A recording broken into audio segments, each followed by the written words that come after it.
Thank you so much, Professor Van den Blas, for your kind introduction. First of all, I want to thank Nestle for the invitation. I have attended some other NNI events, but it's my first time as a speaker, so it's a big responsibility for me. It's my pleasure to be here. So this is going to be the outline of my lecture. First of all, I want to challenge you with a clinical picture. There's no right or wrong. I want to know your opinion. You faced a young couple with a 2-year-old toddler that comes to your office for the first time. They indicate that they are vegans, and the only animal food they are giving their son is breast milk. So what will be your advice? Just a quick show of hands. You inform them about the risk of a vegan diet in young children, and you discourage them to keep that type of diet? No one? Okay. You recommend to maintain breastfeeding as long as possible to avoid any nutritional risk? Well, don't be shy. There's no right or wrong. Okay. You inform them that, in your opinion, meat should be offered to all young children. They are putting their son at risk with this type of feeding. So I guess you will take the last one. Wow, that's a tough one. I knew I have to attend this meeting. Okay, great. So humans are omnivores by nature. As evolving primates, we are eating meat since close to 2 million years ago. The including of the animal food in the diet of the human, the Homo, was paired with the bipedalism, use of tools, use of fire, and increased brain size. And in fact, it's highly unlikely that without a routine access to animal source food, humans could have achieved a large and complex brain, the large and complex brain that we have now. In fact, this large brain we have came at the metabolic expense of our guts that shrank as our brain grew because, as a result of a more complex feeding strategy. So, in any case, for more than 1,000 years, plant-based diets started in India. Also in ancient Greece, it was used. For example, this picture is from Pythagoras, the famous mathematician that was indeed a vegan and spread the type of feeding in their group.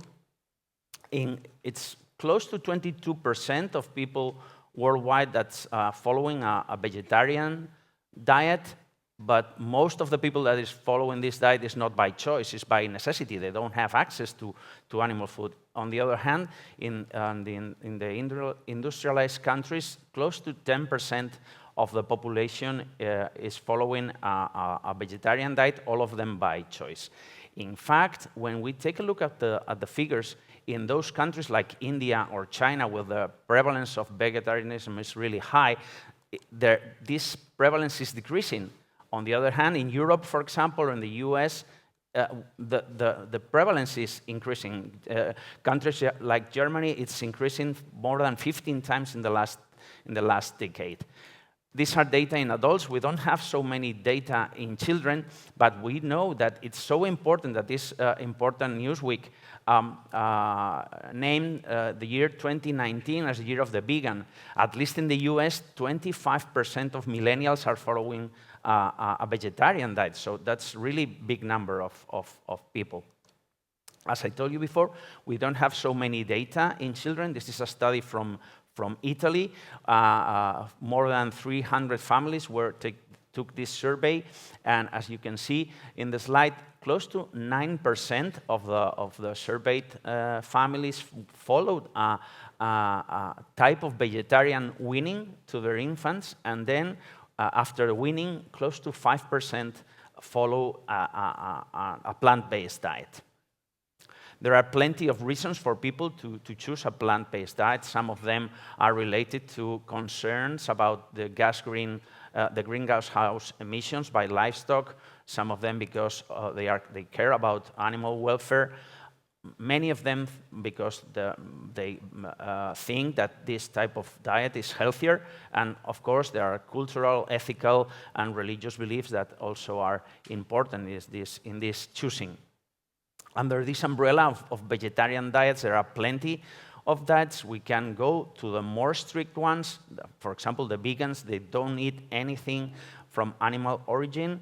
You could even go further. You can be a fruitarian, that you only will eat fruits, vegetables, and nuts. But you can go to the other side. You can be more flexible. You can eat dairy and eggs. You'll be ovo-lacto-vegetarian. You could add fish on that, and you will be a pesco-vegetarian. Or you could be a flexitarian. That's a nice thing. You can eat meat sometimes. For example, you took jamon yesterday. If you are a vegan, please convert yourself into a flexitarian and try Spanish ham. That's a nice thing to eat.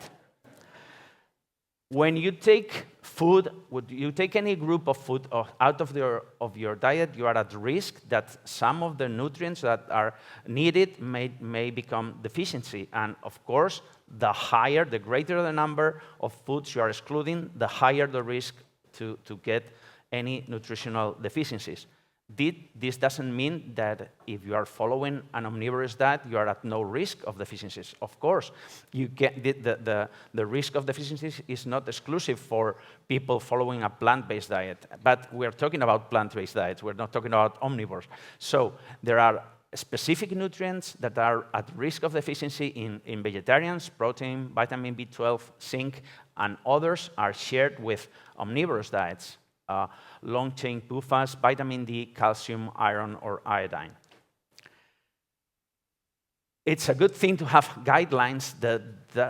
It's not as good when the guidelines don't give the same recommendations, and we have that regarding plant-based nutrition recommendations for children. If you get guidelines from the UK, from Italy, or from Canada, they will say, okay, it's a well-planned, if you get a well-planned diet, it's suitable for children at any age to follow these guidelines. If you go to Germany, they will say you should give an omnivorous diet to young children. If you go to Spain, we say, okay, if not omnivorous, at least ovo-lacto-vegetarian for young children. Even ESPGHAN, in the 2017 paper on complementary feeding, says that meat should be offered to all children because it's a good source of iron. So we get this controversy that doesn't help. I told you before that one of the reasons that people chose this type of diets was health benefits. Of course, there are health benefits associated to the use of plant-based diets, a lower cardiovascular risk, you get protection against oxidative stress, you get a more diverse microbiome, you get lower incidence of obesity, hypertension, type 2 diabetes, lower incidence of cancer, lower mortality. These data are observed in adults, but we have no data for children regarding these health benefits. We have some data on cardiometabolic risk factors in vegan children. There are no difference between vegans and omnivores in sense of level of glucose or insulin or intima media thickness, but these vegan children have a better lipid profile. They have lower total cholesterol, lower LDL, lower HDL, and lower high sensitivity C-reactive protein. I told you that vegans have a more diverse microbiota. This is a nice study conducted in a group of children from Burkina Faso following a plant-based diet, of course by necessity, and a group of European children following an omnivorous diet. You can see that there are striking differences. The children from Burkina Faso are the ones in the panel at the right, and you get a higher amount of bacteroidetes, while European children have higher amount of firmicutes. If you go to the classes, you can get a high level of Prevotella in children following the vegetarian diet, and if you go to the species, children following an omnivorous diet will have higher level of enterobacteria, higher level of Escherichia, Salmonella, Shigella, and Klebsiella that could act as pathobionts. And if you want to know what are they doing, and you get the level of short-chain fatty acids in the feces of these children, children following a vegetarian diet will have higher levels of short-chain fatty acids, short-chain acetic, propionic, or butyric acids, and this type of short-chain fatty acids have important implications in society, in metabolism, and in the immune modulation. So again, the critical nutrients that we have to take care in children following a plant-based diet are vitamin B12, iron, zinc, calcium, vitamin D, DHA, and the protein and energy. If we don't take care of these nutrients, we are putting children at high risk of getting severe diseases. For example, for vitamin B12, it could be a really severe damage if we don't supplement with these children. We're going to go in the next slides on these issues. As you can see here, the growth pattern of children following a vegetarian diet is close to the children following an omnivorous diet. There are some data indicating that these children might be slightly shorter and with a lower BMI, but within the normal range. You can have this. This is from the same study. When you categorize the nutritional indexes, you can see that children with a vegan diet will get a higher amount of wasting, a higher prevalence of stunting, and if you go to the omnivorous children, you will get a higher prevalence of overweight and obesity. When we look at the micronutrients in the diet, you can see in this recent study that children following a plant-based diet will get higher level of carbohydrates, higher level of fiber, and lower level of protein and fat compared to omnivores. This doesn't mean that food from vegetable origin don't have protein content. They have a nice protein content, but we have to take care of two things regarding the protein in the plants. First of all, is digestion. The digestibility of this protein is lower. And the second one, and it's an important one, it's the quality of the protein.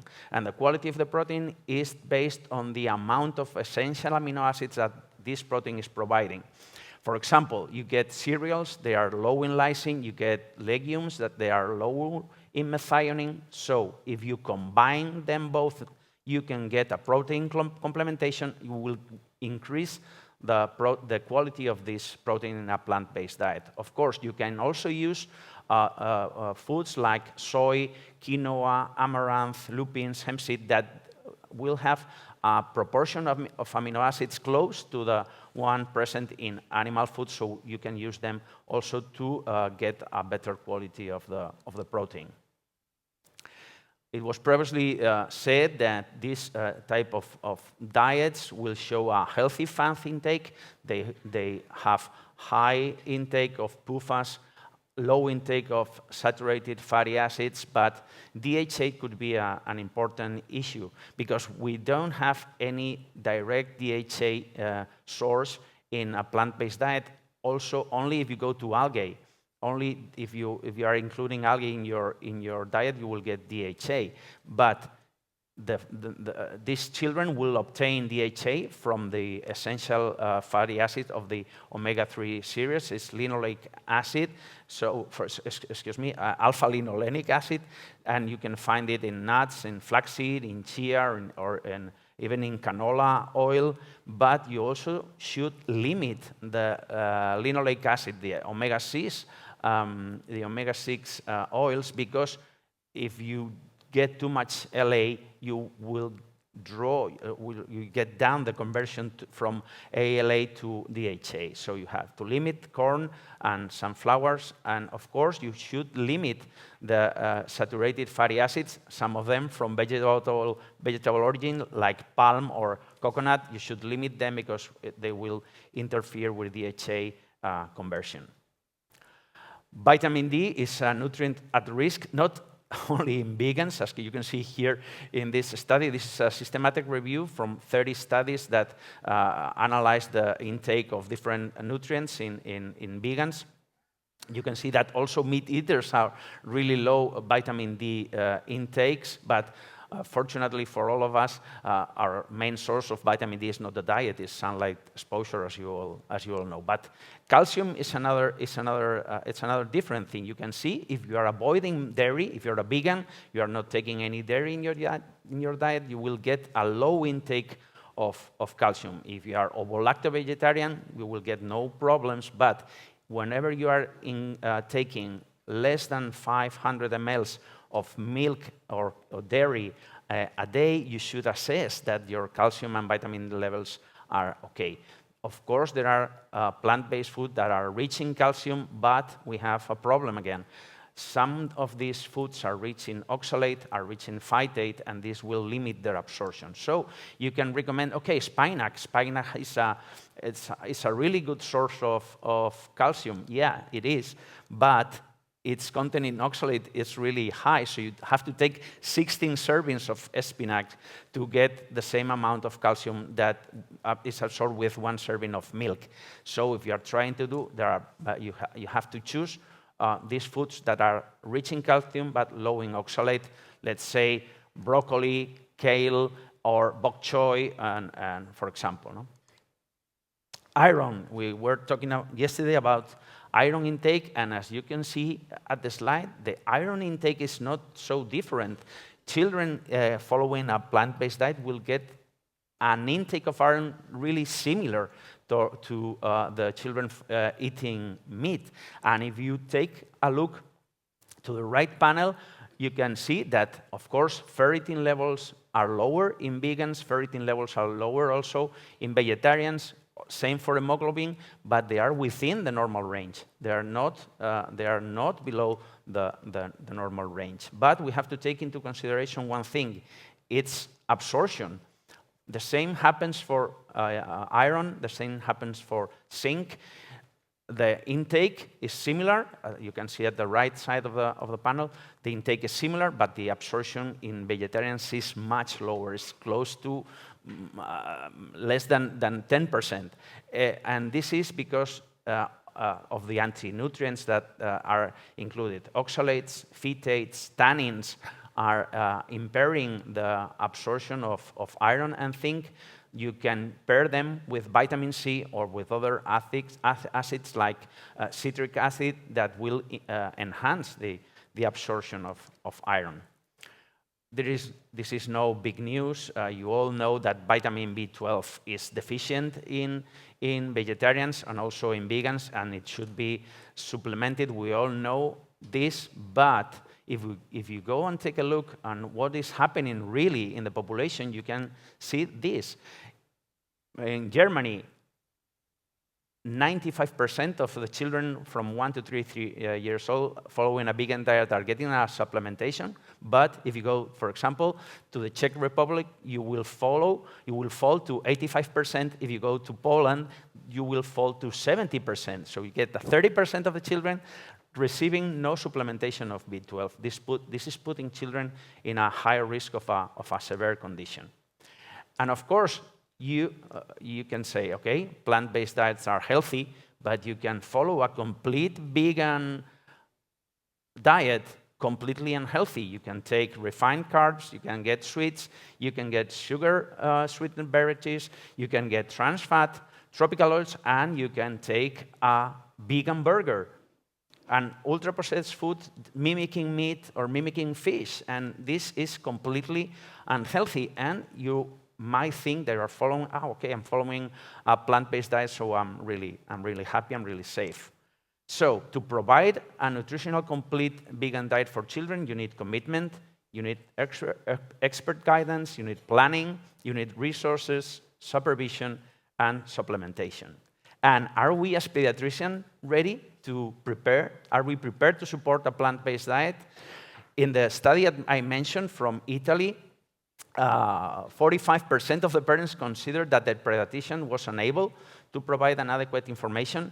77% of them encountered pediatricians' opposition to the diet, and this led that 22% of the parents followed a vegetarian weaning without any advice, without any consultation, and only 37% of them received a vitamin B12 supplement.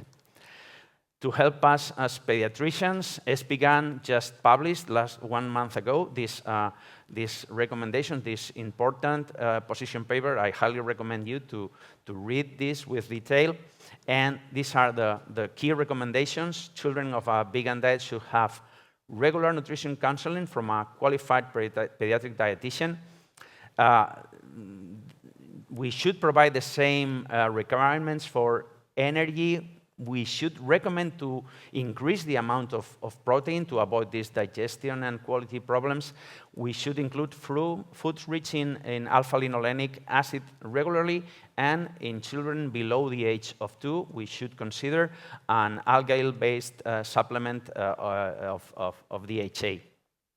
We should emphasize the intake of iron-rich food and pair it with vitamin C to enhance iron absorption.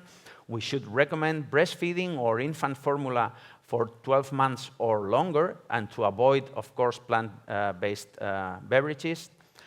To include vitamin B12 fortified foods and a vitamin B12 supplement, of course. And when calcium intake is an issue, we should assess and recommend vitamin D and calcium supplement. So, to end, these are my take-home messages. Both a plant-based diet and omnivorous diet are susceptible to nutrient deficiency if they are unbalanced.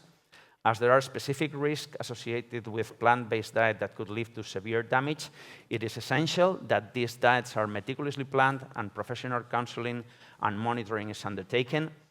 Primary care pediatricians are in urgent need of training to be able to provide the necessary counsel to these families. And I want to leave you with this thought. It's from a French philosopher, François de La Rochefoucauld. I hope, Patrick, that I pronounced it correctly. Eating is a necessity, but eating intelligently is an art. Thank you so much.